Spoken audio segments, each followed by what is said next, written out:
Sa ating pong meditation ngayong gabi, bago tayo manalangin, tayo muna ay darako sa salita ng Panginoon. Napakalaga po na magsimula tayo sa salita ng Panginoon.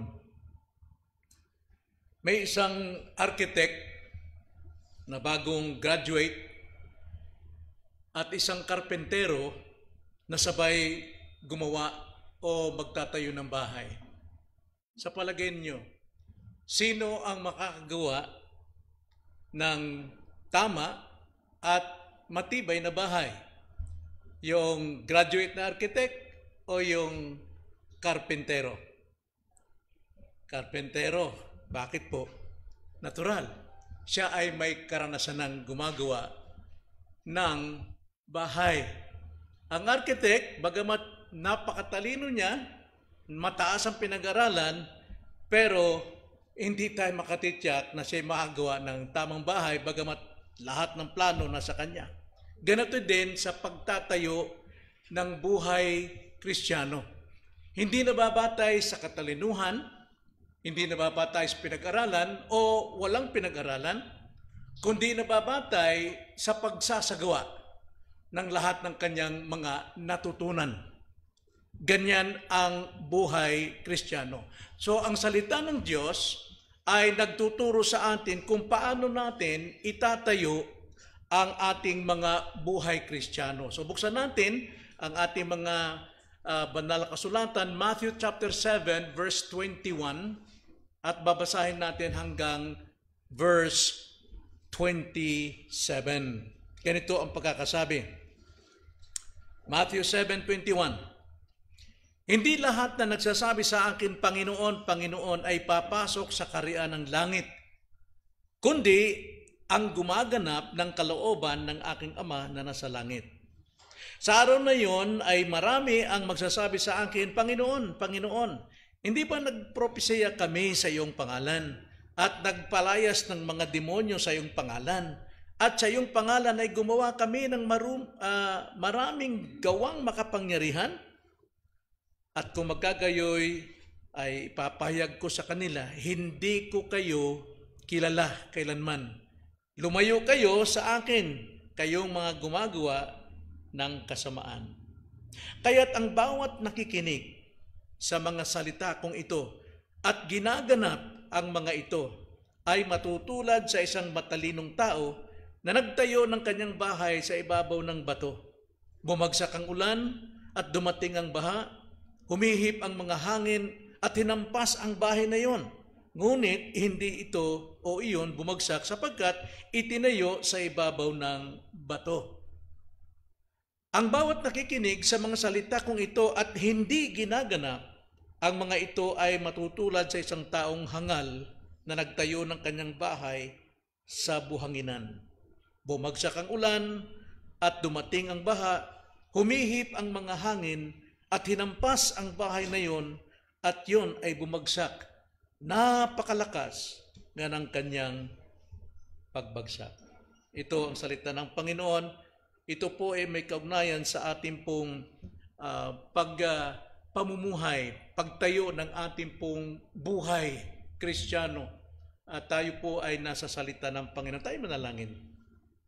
Panginoon, salamat po sa gabing ito na muli kami po ay haharap sa iyong mga salita, salamin ng aming pong mga kaluluwa at buhay upang makita namin, Lord, ang aming mga kakulangan o anumang dapat bawasan o anumang dapat baguhin sa buhay namin.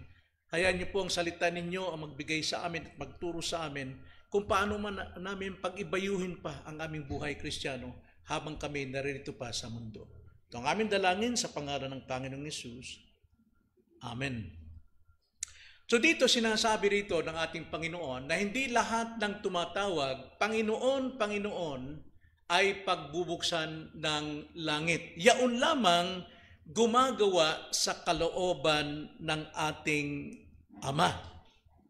So itinuturo ng Panginoon dito sa mga talatang ito kung paano magkaroon ng isang matibay at siguradong buhay Kristiyano. Ano itinuturo sa atin dito? Now, tignan natin ang tatlong katotohanan na dapat nating ilapat sa buhay upang tayo po'y nakatityak ng ating pong pagpapaibayo ng ating buhay Kristiyano ay nasa tamang daan. Una, sa pagtatayo ng buhay, siya o ang Kristiyano ay nagsasalita sa gawa. Nagsasalita sa gawa. Marami pong mga Kristiyano, panay ang salita pero hindi makita sa gawa. Ito yung pinapakita sa atin dito sa verse 21 to 23 na maraming tumatawag na sa pangalan ng Panginoon, Panginoon, ngunit hindi sila gumagawa sa kalooban ng Diyos. Ang ginagawa nila ay yung kanilang gusto nilang gawin. Bagamat sa pangalan ng Panginoon, ang sabi nila, hindi ba't kami nagpropesiya sa iyong pangalan? Kami ay gumagawa nagpapalayas ng demonyo sa iyong pangalan. At kami ay gumagawa ng kabutihan o milagro sa iyong pangalan. Pero ang sabi ng Panginoon, hindi ko kayo kilala. Bakit po? Sapagkat ginagawa nila ang kanilang sariling kakayanan, sariling paraan, at hindi po ang kalooban ng Ama. Ano ba ang unang pinapagawa talaga ng Ama sa atin bilang mananampalataya? Well, alam natin ang kalooban ng Ama ay ang sumampalataya sa kanyang anak na si Jesus. Yan po ay makikita natin sa John chapter 14 verse 30. Ating titignan. Pero tignan natin muna. Now, ang pagsasalita po na walang gawa ay hindi po pagsasalita ng mga malalalim na salita tungkol sa Diyos. Tinatawag nilang Panginoon, curious, ano pang sinasabi nila. Pagandahan ng mga pananalita tungkol sa Diyos, relihiyosong mga pananalita, mga palaliman na mga pananalita. Hindi yan ang hinahanap ng Panginoon eh. Hindi sa husay ng pangangatwiran. Ito rin, mga mahilig sila mga tuwiran. Verse 22, ang sabi, sa araw na yun ay marami ang magsasabi sa akin, Panginoon, Panginoon, hindi ba propesya kami sa iyong pangalan at nagpapalayas ng mga demonyo sa iyong pangalan at sa iyong pangalan ay gumagawa kami ng maraming gawang makapangyarihan? Now, itong mga taong ito ay talaga namang makatuwiran sa kanilang mga sarili. Na hindi tinatanggi ng Panginoon na totoo silang gumagawa talaga religiously sa pangalan ng Panginoon. Hindi ito tinanggol ng Panginoon. Hindi ito sinabi ng Panginoon. Hindi totoo yan.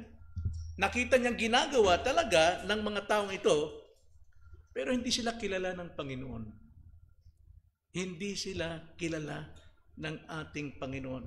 Yung salitang, hindi ko kayo nakikilala, may kaugnayan ito sa relasyon. Wala kayong relasyon sa akin. Na kung titignan natin mga kapatid, ang mga Kristiyano, kung paano sila iniligtas ng Panginoon, una sila po ay kinilala bago pa lamang likhain ng mundo. Pinili na sila. Kinilala sila. At mababasa natin yan sa Romans chapter 8 verse 30 na ang kinilala ng Panginoon ay itinalagang maging katulad sa kanyang bugtong na anak at ang mga itinalaga ay tinawag. So itong mga tao ito, sa simula pa lamang hindi sila Kristiyano talaga, pero gumagawa sila ng mga Kristiyano mga gawain. Pero ang sabi ng Panginoon, hindi ko kayo kilala. At ang mabigat pa ron, kayong mga gumagawa ng kasamaan.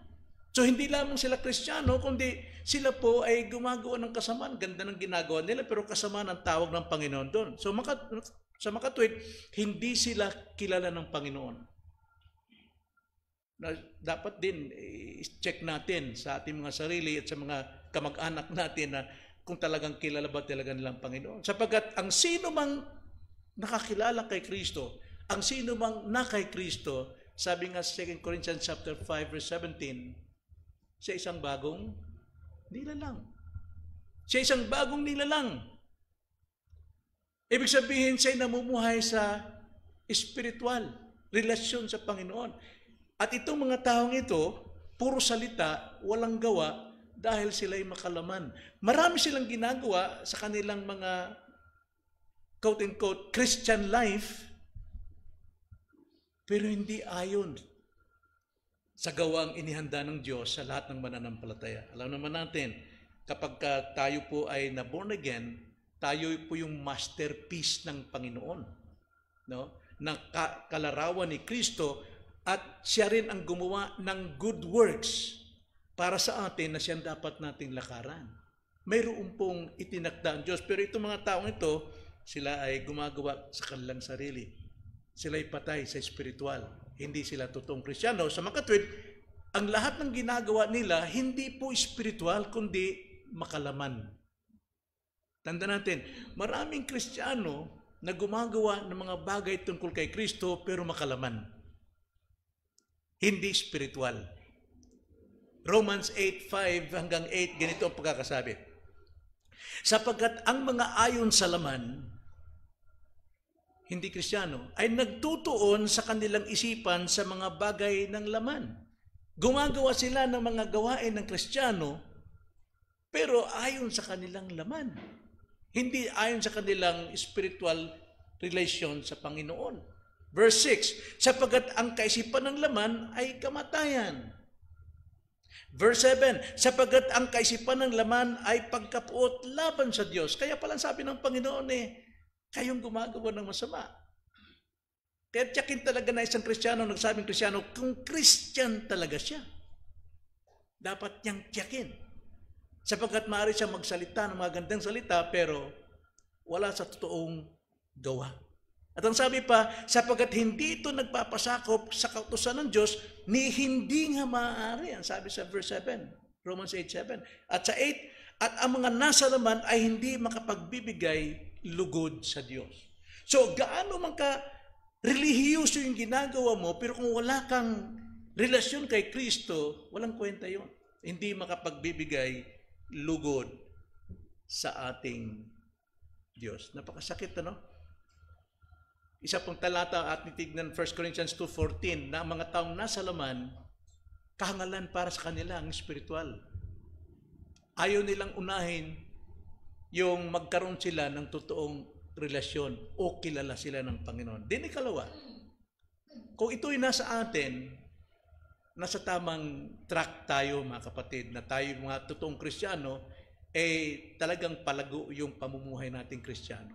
Ikalawa, ang pagtatayo ng buhay, siya ay matalino sa ginagawa niya. Matalino siya sa ginagawa niya. 24 to 25, ganito ang sabi sa ating teksto. Ngunit ang taong hindi ayon sa Espiritu ay hindi tumatanggap ng mga bagay ng Espiritu ng Diyos. Sapagkat ang mga iyon ay kahangalan sa Kanya at hindi niya iyon nauunawaan. Sapagkat ang mga iyon ay nauunawaan sa pamagitan ng Espiritu. So ang mga taong hindi po Kristiyano o sila'y nasa laman, ang sabi diyan, sila po ay tulad ng mga hangal. So walang katalinuhan ang kanilang ginagawa. Ngunit ang isang matalino o isang Kristiyanong sumusunod po sa kalooban ng Panginoon, sa utos ng salita ng Panginoon, ay matalino. At ang matalino, hindi siya nagtitiwala sa kanyang sarili. Lagi niyang inilalapit ang kanyang sarili sa Diyos upang manalangin. Na sa lahat ng kanyang gagawin, ang Diyos ang kanyang inaasahan. Hindi makalaman. Pagka hindi po tayo nagpapaalam o nananalangin sa ating Diyos, na ang Diyos natin ay Espiritu, at kailangan tayong sumamba sa Espiritu at katotohanan, laman po ang umiiral sa atin. Kaya napakalaga pong maunuhan natin ang panalangin. Now, dito po, yung dalawang ito na tao, isang matalino at isang hangal, pareho silang nagsasabing Kristiyano. At pareho silang mayroong materyales. May pundasyon, may mga materyales, lahat po ng pagkabuo ng bahay, kompleto sila, walang pagkakaiba. Ibig sabihin, maging sa church din, unbeliever tsaka believer, iisang gospel lang ang pinapakinggan. Walang pagkakaiba, walang lugi. Lahat ay pantay-pantay. Ngunit, mayroong matalino. Sapagat ang matalino, ginaganap yung napapakinggan. Ibig sabihin, yung matalino, hindi siya gumagawa ng kanyang buhay, ng kanyang bahay, na hindi batay sa foundation, sa pundasyon ng salita ng Diyos. Kundi yung isa, graduate ng architect eh. So, gagamitin niya sa kanyang sariling paraan. Isa siyang hangal kung titignan. Ay tumatalino, tinitiyak niya ang kanyang foundation. At sa kanyang pagtatayo, nakatuon siya sa kinabukasan. Nakatuon ang itong matalino sa kinabukasan. Ano yung kinabukasan? Kaya ang kanyang pagbuo ng kanyang buhay, pagpapalawig ng buhay niya sa pamilya, buhay niya o sa ano pa man, ay talagang ibabatay niya sa salita ng Panginoon sapagkat nakatingin siya sa unahan. Mayroong darating. At anong darating? Unos. May unos. Pero ang hangal, kampante na siya. Okay na yun. Engineer ako architect ako, maganda yung mga ginawa ko. Pero ang sabi rito, sa ating teksto, verse 25, ganito pong pagkakasabi. Bumagsak ang ulan. So ito yung matalino, in-anticipate niya na may darating na pagsubok sa buhay. Bumagsak ang ulan. Dumating ang baha, humihip ang mga hangin, at hinampas ang bahay na iyon. Ngunit hindi iyon bumagsak, sapagkat itinayo sa ibabaw ng bato. Ibig sabihin, alam natin kung sino yung bato, ang foundation ng ating Christian life is Jesus Christ alone. Walang ibang pangalan sa silong ng langit ay binigay ng Diyos na sukat ikaligtas ng lahat ng sumasampalataya. Jesus says, I am the way, the truth, and the life. No one comes to the Father except through me. So itong Kristiyano, nakadepende siya kay Kristo. Pero itong isa, nakadepende siya sa kanyang pinag-aralan, sa husay, sa galing, kakayanan. Hindi niya in-anticipate na may darating talagang unos, kampante. Mga kapatid, huwag tayo magpapakampante sa buhay natin. May darating talaga, matitinding pagsubok sa buhay. Nasusukatin ang ating pong pagkakristyano. Pinag-aralan natin 1689. Number 5 na lesson is providence of God. Pinapahintulutan ng Diyos ng mga Kristiyano dumaan sa mga mabibigat na pagsubok. At ang iba'y nagkakasala upang hanapin niya ang Diyos at upang huwag siyang magmalaki na perfect na siya, kundi umaasa lagi sa Diyos. So itong taong matalino, nakatingin siya sa kinabukasan. Hindi sa kasalukuyan lang. Then thirdly, sa pagtatayo ng buhay, una, siya ay nagsasalita sa gawa. Ikalawa, siya ay matalino sa ginagawa. At ikatlo, ang pagtatayo ng buhay, siya ay masipag sa pagsasagawa, sa application. Masipag siya. 26-27, ganito ang sabi. Ang bawat nakikinig, masipag siyang nakikinig sa mga salita kong ito ay hindi ginaganap. Yung isa, hindi gumaganap. Nakikinig din, pero hindi ginaganap. Ang mga ito ay matutulad sa isang hangal na nagtayo ng kanyang bahay sa buhanginan. Then, hindi in-anticipate na mayroong pagsubok. 27, bumagsak ang ulan, dumating ang baha, humihip ang mga hangin, at hinampas ang bahay na yon, at yon ay bumagsak. Napakalakas nga ng kanyang pagbagsak. Bakit po napakalakas? Masyado siyang tiwala sa kanyang sarili, hindi siya naging matalino. Hindi tulad nitong isang matalino, hindi siya nagwawalang bahala sa kanyang pagtatayo. Matibay. Lahat ng materyales nandyan Gamitin niya. Ang sabi nga sa ibang komentary, itong taong ito sa kanyang pundasyon, hinukay yung lupa, yung buhangin hanggang sa dumating siya sa bedrock, si Jesus Christ. Nagpakalago talaga siya sa kaalaman, pagsunod sa kalooban ng Diyos habang siya nabubuhay. Pero itong taong ito sa ibabaw lang ng buhangin. Masyadong kampante itong taong ito.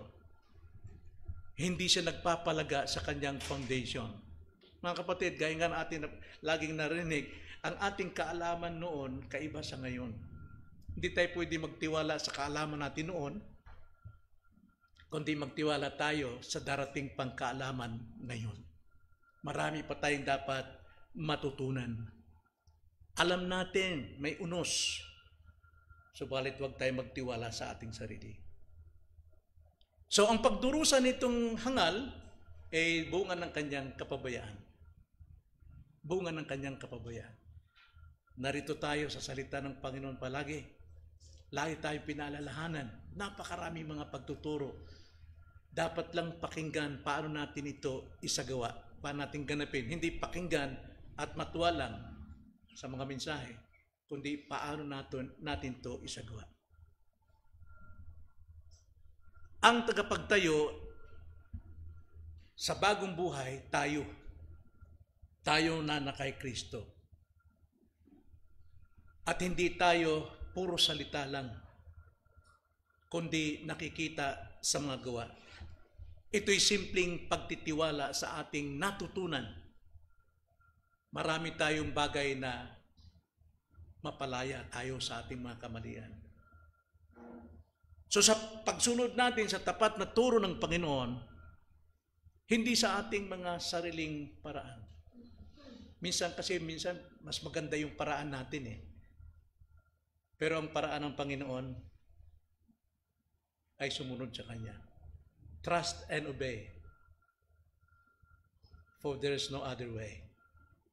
Yun ang sabi ng awit natin. So buhay Kristiyano, hindi nagtatiwala sa nakaraan, kundi laging nauuhaw, nagugutom sa darating, sa kasalukuyan. Tayo manalangin. Panginoon, salamat po sa mga salita ninyo na muli nyo kami pinatibay sa aming pong pamumuhay at nawa lahat ng ito ay aming idulog sa inyo upang ang aming mga gawa hindi nababatay sa aming sarili, hindi po makalaman, kundi sang-ayon po sa spiritual na nagtitiwala sa inyong gabay, sa iyong preservation sa aming pong buhay. Tulungan nyo kami, Ama, na laging dumepende sa inyo, tumawag sa inyo, mauhaw sa inyo, laging gutom sa iyong mga salita upang matibay ang aming pong pagtatayo sa pundasyon na walang iba kundi si Kristo na aming Panginoon. In Jesus' name, Amen.